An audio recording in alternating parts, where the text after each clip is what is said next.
did you learn? Sorry. How did you learn and react to the U.S. President rescinding the Prime Minister's invitation to the Board of Peace? And what does this mean for the state of relations between Canada and the U.S. going forward, as well as the CUSMA review?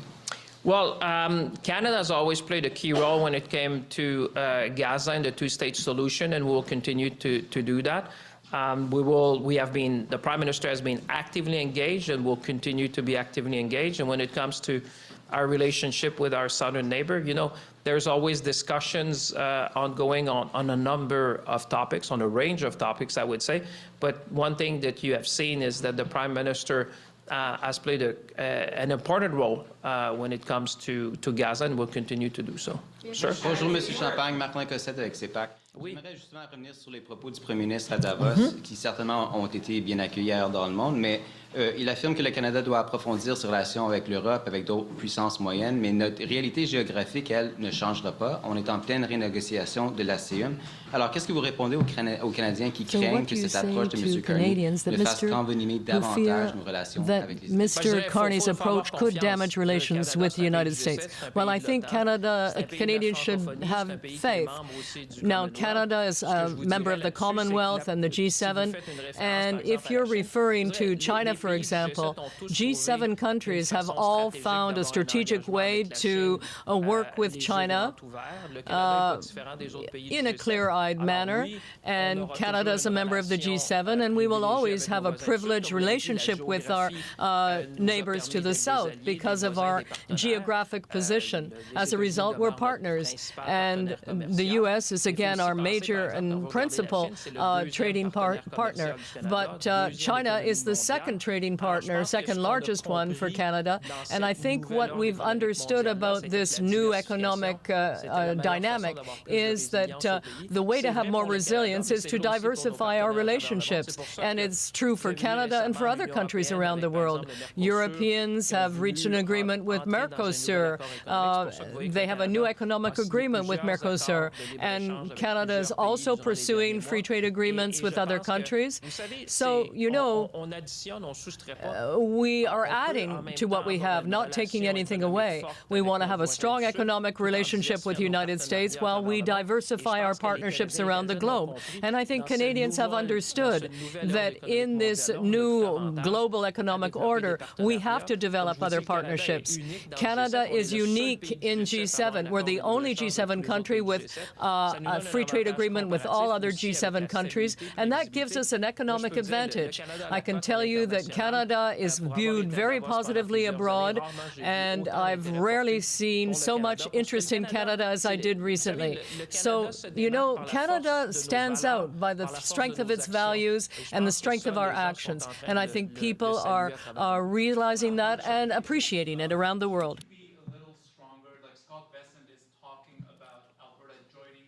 Shouldn't you be telling them to lay off here? Listen, one thing I've learned over time is that you don't need to comment on every single comment that are being made.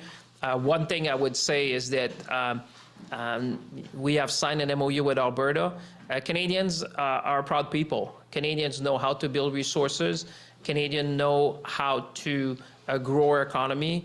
And I would say they will see that Canada is taking steps with Alberta to do things differently, to grow our resources, to create growth in the country.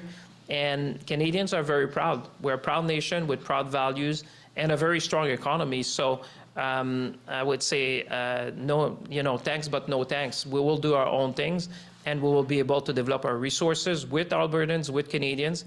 And that's something that will remind him next time I see him. Minister, we are here at the regimental headquarters of the Royal 22nd. I know, I serve here as an Army cadet. Absolutely. This is a regiment that lost several members in Afghanistan, many of those who were killed only in their 20s. And up against that today, we have the US President commenting that the United States never needed them. He goes on to say, they'll say, and he means NATO countries like Canada, they'll say they sent some troops to Afghanistan, and they did. They stayed a little back, a little off the front lines. How is the Prime Minister responding to that? How is your government responding to that? I will say that we all know the sacrifice of the men and women in uniform during the war in Afghanistan. And Canadians are very proud of their service. Canadians are very grateful for their service. And Canadians will continue to be part of multinational forces whenever called upon. And you cannot rewrite history. People who served, I've seen the action in Afghanistan. And one thing that I can tell you that I've heard time and time again is the bravery and the professionalism of our men and women. Canadian Armed Forces members are celebrated and respected around the world.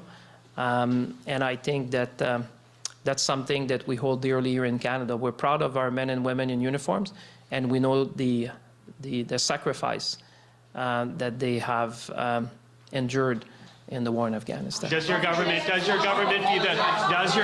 view that as an insult? Is that an insult on behalf of the U.S. president against Canadian troops? Listen, we're not, we don't need comments from anyone else to know the strength of our armed forces and the respect we pay to them and the gratitude we have towards them as Canadian. And that's why I say that they know what they did. We know what they did. The world know what they did. And I can tell you every NATO partner that I've been engaging with will tell you that the Canadian forces are very well respected around the world for their contribution, for their sacrifice, and for their professionalism.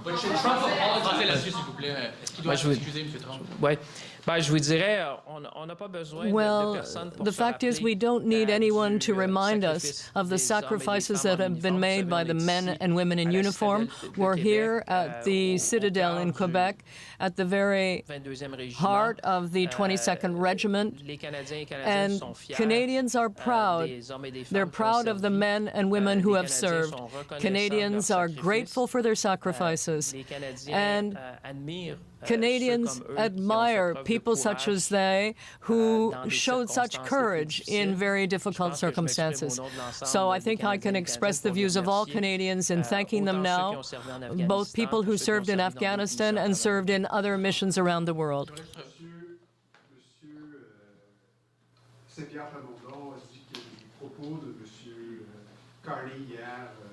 Ouvre la porte à l'indépendance. Donc, est-ce qu'il n'y a plus des propos stratégiques de M. Carney quand on... Je vous dirais, d'après moi, il n'y a pas... Well, même du gouvernement du Québec qui annonce le retrait de symboles monarchiques.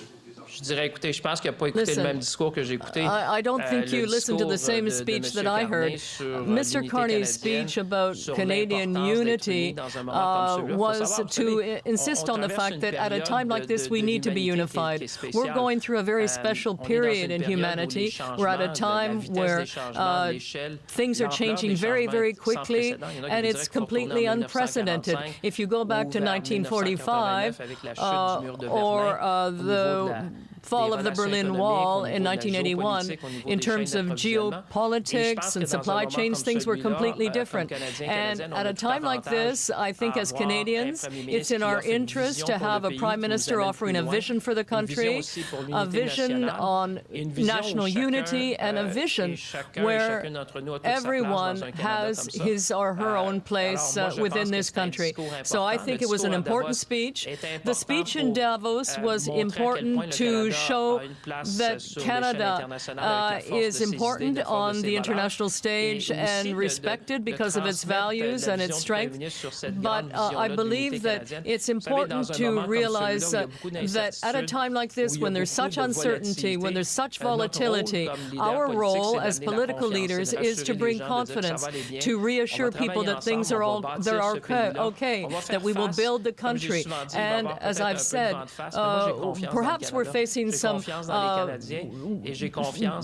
difficult circumstances. But again, the people who listened to that speech will have understood that we have a Prime Minister who has a vision for the country, who will protect us who will allow Canada to develop.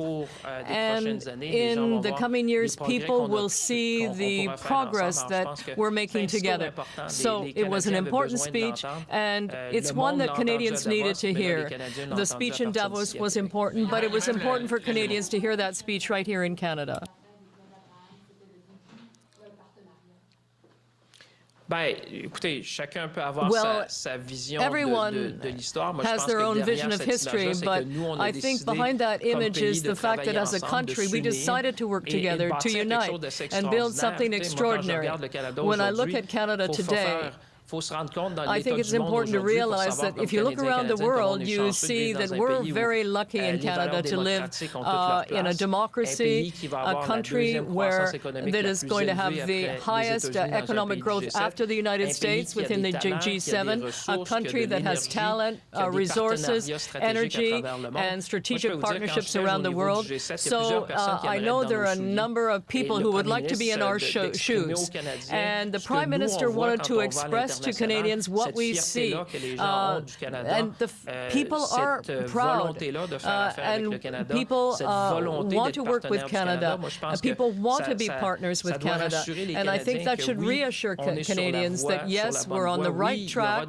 Yes, there will be problems along the line, but Canada is well positioned within that new global economic order. The Globe and Mail. I'm wondering, you talk about food security, you talk about affordability. What decisions have you taken over the last 2 days that will bring down food costs for Canadians or make food cheaper for them? And when do you intend to tell Canadians about that decision? Yeah, well, that's a very good question. Like I said, affordability has been front and center since we formed government. You know, the first thing we did was Okay, Minister, with respect, that was 6 months ago. What are you going to do next for Canadians who cannot afford their groceries? I was coming. It's just, you know, maybe it's maybe with age I'm going slower, but I'll get there.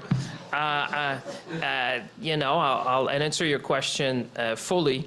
What I was saying is that we have discussed a number of things during this cabinet retreat, and we'll have more to say, like I said, soon.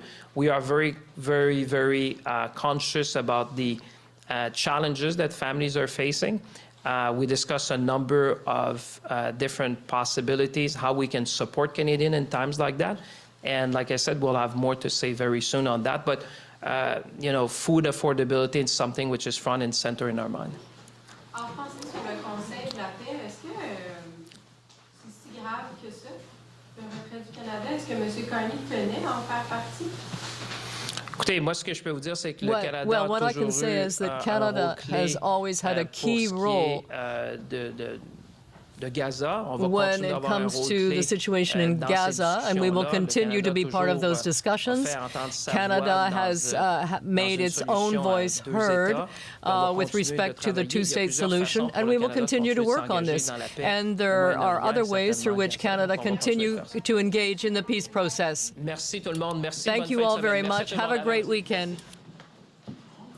It's Finance Minister François-Philippe Champagne, not Prime Minister Mark Carney. As you heard there were a number of questions at the beginning about why it was that the Prime Minister was not available to take questions from reporters. We did expect him to take questions from reporters. We heard from the Finance Minister saying that it was a scheduling conflict, that he had other commitments.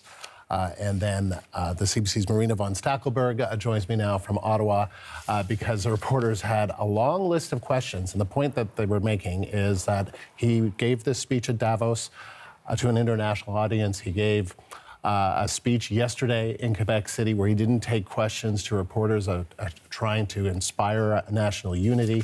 There are a lot of topics that reporters want to ask Mark Carney about. I mean, I made a quick list. Trump's comments about Carney's speech, about NATO, the disinvitation to Carney to be on the Board of Peace, Besant, the Treasury Secretary, promoting Alberta separatists.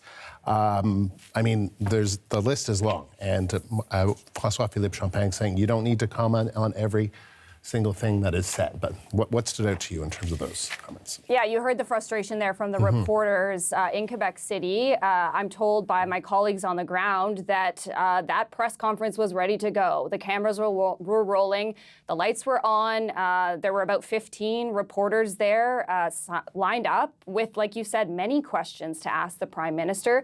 He hasn't taken questions since last weekend. And of course, a lot has transpired since then. So they were ready to ask questions of the Prime Minister, and then apparently the Prime Minister's staff came out and said it was cancelled because of scheduling reasons. So some frustration there from reporters who obviously have a lot of questions to ask of the Prime Minister, and instead they had to ask them of the Finance Minister, François-Philippe Champagne. It's also unique because this is a cabinet retreat. It is kind of an essential part of the government's workings before it heads back to a new House of Commons sitting.